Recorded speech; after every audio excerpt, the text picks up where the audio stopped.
Buenos días, del día de hoy vamos a hablar sobre el caso clínico de Luis. Mi nombre es Richard. Mi nombre es Diego. Mi nombre es Erika. Mi nombre es Paula. Mi nombre es Abair. Bueno, como primer tema tenemos que cuáles son los principales problemas del paciente. Pues el principal problema del paciente es que viene con una referencia de un dolor que empieza en el hombro, baja el brazo y el dolor se mantiene en el antebrazo. Pues como segunda pregunta tenemos qué estructuras podrían estar involucradas. Pues las estructuras que estarían involucradas serían los nervios, las articulaciones, los músculos y ligamentos. ¿Qué factores contribuyeron al inicio del problema? Pues el paciente no podía levantar como es debido las cajas o cosas que él tenía que hacer en su domicilio, y lo que a él no le gustaba y le molestaba es no poder realizar la actividad de jugar boli. ¿Y qué factores podrían estar perpetuando? Pues aquí podría ser el estrés, podría ser la falta de sueño y un valor psicosocial. O sea, ¿hay algún movimiento o ejercicio físico que le dé miedo a realizar? Que dice que no tiene el buen levantamiento del brazo. Lo que pasa, sí, bueno, estaba acostumbrado a jugar boli con ambas manos. Últimamente con esos dolores ya no, ni siquiera me he acercado a querer jugar. Entonces tenía recelo, o sea, sí tenía recelo por el dolor del brazo. Listo, ahora vamos a continuar con lo que es el dolor. ¿Qué es lo que sucede? ¿Cuáles son las zonas de dolor de nuestro paciente? Refiere que tiene dolor en el hombro, en el brazo y en el antebrazo. Específicamente nos dice que a nivel de los tendones. Menciona que durante la primera sesión, según la escala de EVA, tenía un dolor de 6/10 y en la segunda sesión, que fue en la que nosotros realizamos la entrevista, presentaba un dolor de 3/10. El dolor del hombro y todo acá el brazo, especialmente acá los tendones. Okay. Yo vine más o menos del 1 al 10. Cuando vine acá estaba como unos 6 a 7 o 6/10. Ajá. Ahorita al momento, digamos, estoy con unos 3, algo así, hasta menos. Okay. Tenemos que, ¿cuál es su situación laboral? Como ya mencionó mi compañera, trabajaba antes en una perforadora y después comenzó a ser conductor de un taxi. Lo que pasa es que más antes trabajaba en una empresa donde yo hacía fuerza, digamos, más fuerza que en perforaciones.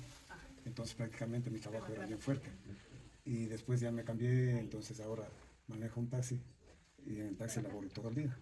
Pero ya no como más antes, o sea, tengo un horario en la mañana de 8 a 5 y ya me retiro.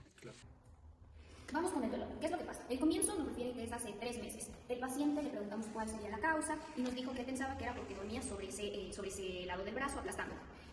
No hubo ningún cambio dentro de su rutina que pudiera como intensificar este dolor o ser en sí un mecanismo. El dolor que yo venía soportando unos 3 meses más o menos, el dolor. ¿Y recuerda tal vez qué fue lo que causó ese dolor? Un golpe, Lo que pasa es yo al comienzo pensaba que al dormir me dormía mal.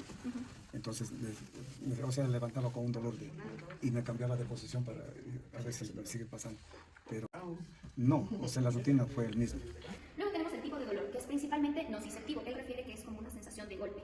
Y también, después de una evaluación, se pudo detectar que tiene un dolor un poco neuropático por una afectación de uno de los nervios. El dolor me empezaba por el hombro más.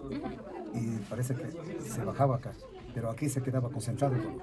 ¿Y cómo era ese dolor? O sea, ¿sentía que le pellizcaban? O... No, un dolor como si me hubieran pegado, un dolor así, sí. Ok, como un golpe. Sí. Luego tenemos que los factores agravantes son el cargar peso con la mano izquierda, por ende él estaba tratando de no hacerlo y solamente cargar con la mano derecha, y que también tenía mayores molestias al despertarse e irse a dormir. A ver, señor, vamos a O sea, el dolor que tengo del brazo, lo que muchas veces no me dejaba escoger algo pesado. O sea, en el cuerpo sí no había problema.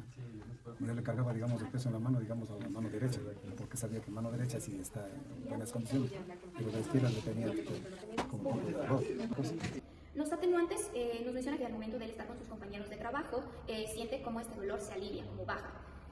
O sea, muchas veces lo que pasa es que yo con los compañeros empezamos a conversar, muchas veces parece que ya en reunión conversamos y todo, hasta el dolor parece que se aliviaba, pero el momento que ya yo estoy ahí sin hacer nada, todo eso, el dolor aparecía, digamos, prácticamente. ¿Y eso le pasaba también en casa?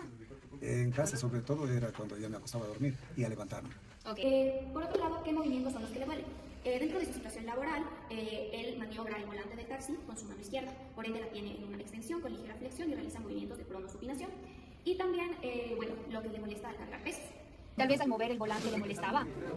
Sí, un poco, la verdad, porque como generalmente con mano izquierda siempre tengo el volante. Al hacer movimiento, Sí, movimiento. este movimiento así. Claro. Ya, ok. La duración refiere que se mantiene durante todo el tiempo el dolor.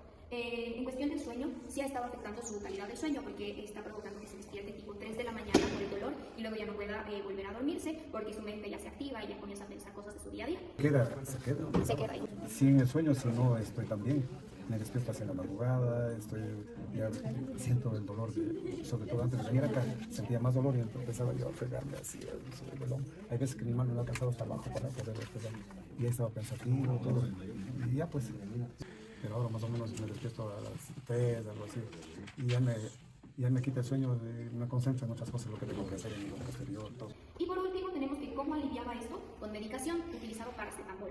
Le preguntamos más o menos cuándo tenía que sentir de dolor para tomarse y nos mencionó que era un 6/10 aproximadamente. ¿Paracetamol?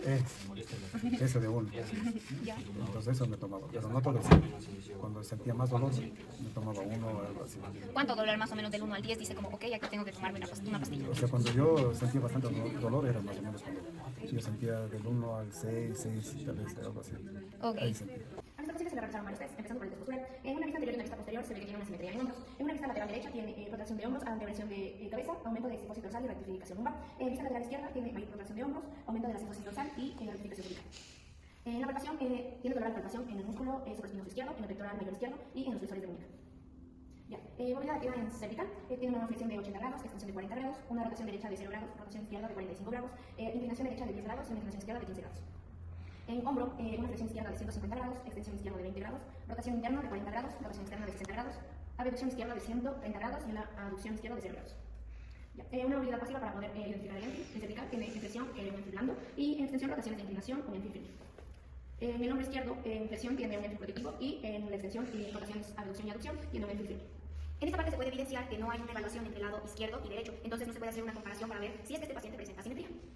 Ahora vamos con la sensibilidad. Se realizaron las pruebas para dermatomas y miotomas que están conservados. Se evaluó el C3, C5, C6, C7, C8 y T1 en cuestión de dermatomas, y en miotomas se evaluó desde C1 hasta el T1.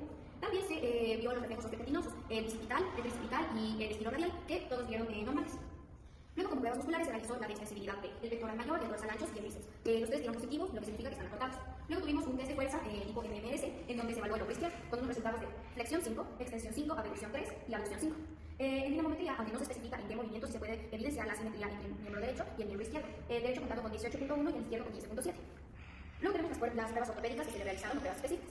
Tomando en cuenta esto, dio Spooling negativo, la tensión neural dio positivo al nervio mediano, la resistencia a la rotación externa dio positivo, el arco doloroso positivo, la de distracción dio positivo al nervio mediano y Coulson, Mir y Coulson invertido dio negativo. Por último, tenemos la escala de Dash, que es la que evalúa el nivel de discapacidad del paciente y los síntomas que tiene en extremidad inferior. Esto dio un resultado de 20 puntos e indica que es una discapacidad leve. Sobre eso, lo que es el primer clínico, vamos a empezar con un punto número de biomecánica. El paciente no refiere un dolor en su antebrazo, sino un dolor suave inicial. Mecánicamente, este dolor se va a detonar porque levantamos objetos pesados. De igual manera, por estrés laboral, antiguamente trabajaba con una perforadora y ahora en la actualidad trabaja como taxista. El dolor ahora aumentaba cuando él cogía el volante, hacía una elevación y hacía una supinación con el volante. Vamos a lo que es la neurociencia del dolor. Aquí el paciente nos referiría un dolor en lo que es su antebrazo, pero como un golpe. Ahora el paciente presentaba un dolor circadiano, ya que cuando él dormía, al poner su brazo con el peso de su brazo, el empezaba a doler más y se levantaba en la madrugada. Entonces este dolor empeoraba en las mañanas. Ahora vamos al punto número 3, con los factores psicológicos. Aquí el paciente, recalcamos que el paciente no tiene insofobia, o sea, no tiene miedo al movimiento. Y también lo importante aquí es que hay un factor social, ya que con sus amigos de trabajo este dolor desaparecía o bajaba demasiado. Y cuando volvía a su rutina normal de trabajo, este dolor volvía.